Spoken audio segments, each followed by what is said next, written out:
everyone, welcome back to another episode of Yolk'd. I'm Joanne and this is Jenny. Are you still sad about this? I'm so sad. Okay. Well, you know what? This is our first and last episode of Yolk'd together. We're never gonna get to do this again. And we never got to do it before. Okay, stop.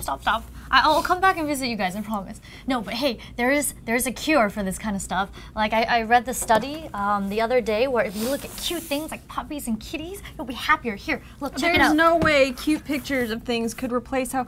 Oh, hedgehogs! See? Hedgehogs. Hey. Do any of you remember the hydrogen fuel cell car that Honda developed back in 2008? It was called the FCX Clarity, and it ran entirely on compressed hydrogen, which meant that only water vapor could be expelled from its exhaust. It drew such attention that Top Gear UK even did a special about the FCX. So why aren't there more of them on the road today?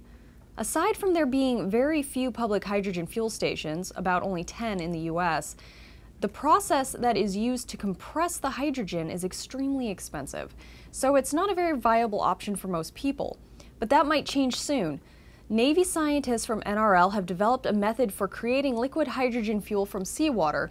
Called a game changer in the quest for cheaper alternative fuels, the process extracts the carbon dioxide and hydrogen gas from seawater and then converts the gas to liquid form using a catalytic converter. The resulting liquid fuel can power the internal combustion engines of the huge ships that patrol the open sea. In addition to being a much cleaner source of energy, it eliminates the need for big transport ships to saddle up next to bulky tankers in order to refuel. The Navy is also hoping to power planes with the liquid fuel, and hopefully this is good news for consumers as well. It's often the case that technology developed by the military eventually becomes available for widespread use. That's how the internet got started, after all.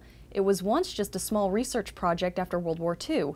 Now even toasters are getting Wi-Fi. In this week's edition of Thanks for That, Captain Obvious, a recent psychological study proves that it is not violent content that inspires aggression in players, but rather frustration in playing the game itself. The Oxford researchers who conducted the study were quoted saying, "If you press someone's competencies, they'll become more aggressive, and our effects held up whether the games are violent or not." You think? I could have told you that. I mean, Mario Kart is rated E for everyone, and yet I have seen more lost tempers and rage quits in tournaments of that game than any other shooter out there. I mean, how the hell can Warrior recover so quickly after I shoot him with a red shell? It's not fair! I'm fine. Everything's fine.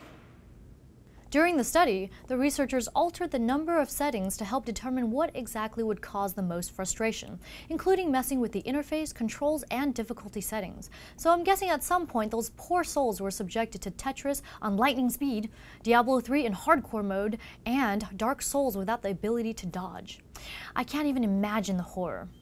On the bright side, maybe the study will help to stamp out the fallacious stereotype of violent video games causing violence. Playing Thief won't turn me into a thief, but not getting the straight piece in Tetris at the right time will make me go Hulk rage mode. Trust me, you don't want to see it. For those of you who may be dreading the next long flight on the horizon, you might be in for some quality distraction time instead. Well, at least if you pay for it. I mean, there's only so many times you can watch Frozen in a row, right? Those songs are catchy, but they'll be stuck in your head for days. If you prefer to catch up on Netflix, but are too afraid of the buffer times on in-flight wireless services, then Gogo would like to quell your fears. They are a company that provides Wi-Fi services for many airline carriers, and they are looking to give a significant boost to their connection speeds in the near future.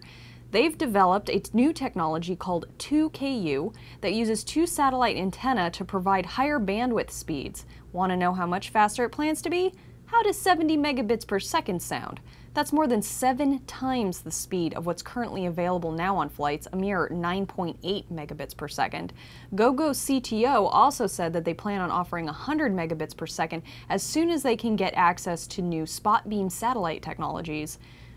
The only question I have now is, how much is this super speedy on-flight Wi-Fi going to cost me? And is it going to be more than a double of Glenlivet? Because that works just as well to drown out the screaming, chair-kicking child sitting behind me. Recently, we mentioned that some major U.S. cities, including our own Los Angeles, had moved to ban e-cigarette use in public places. Treating it the same way as traditional cigarettes seemed unfair to us, since there are no toxic substances in water vapor, right?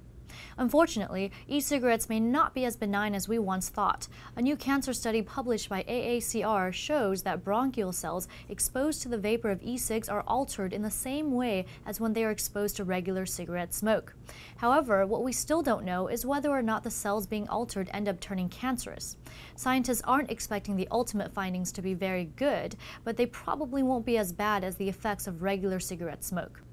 In addition, there's been controversy over the e-cig juice that is used to refill the vaporizers, namely that several children were rushed to the hospital after having consumed their parents' bottles of tasty-smelling nicotine juice. Granted, I'm pretty sure it's not the fault of the e-cig makers when their products are not consumed as intended. Ultimately, though, these studies will probably just fuel the fire of anti-e-cig legislation, which is a shame. I'm all for people being informed, but there's clearly another agenda going on here. I mean, there's tons of cancer-inducing crap in the common foods that people eat all the time, and those aren't going to be banned anytime soon, are they?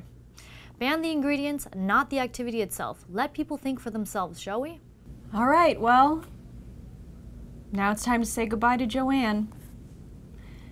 Goodbye. Please catch her on her channel. Could you tell us what the channel name is again? It's Joanne Tech Lover. It's on YouTube. Also, you can follow me on my fan page and Twitter. It's all plugged in the YouTube channel in the About section. And I also game stream on the side on twitch.tv/whaletoon, so I'll see you there too. And also, you can see me again tomorrow on our live stream Alt-Tab show at 3 p.m. Pacific. I will be having a special guest on the show. You may not guess who it is, but I think you won't be too surprised, and it's going to be Michael Ches, and he will be here with me talking about, I have no idea what. I'm a little nervous. It'll be fine. He's a really cool guy, and I'm sure you guys will have great chemistry when you're on screen together, so. All right, Joanne, it's time to say goodbye. Bye. And you guys, you've just been yoked.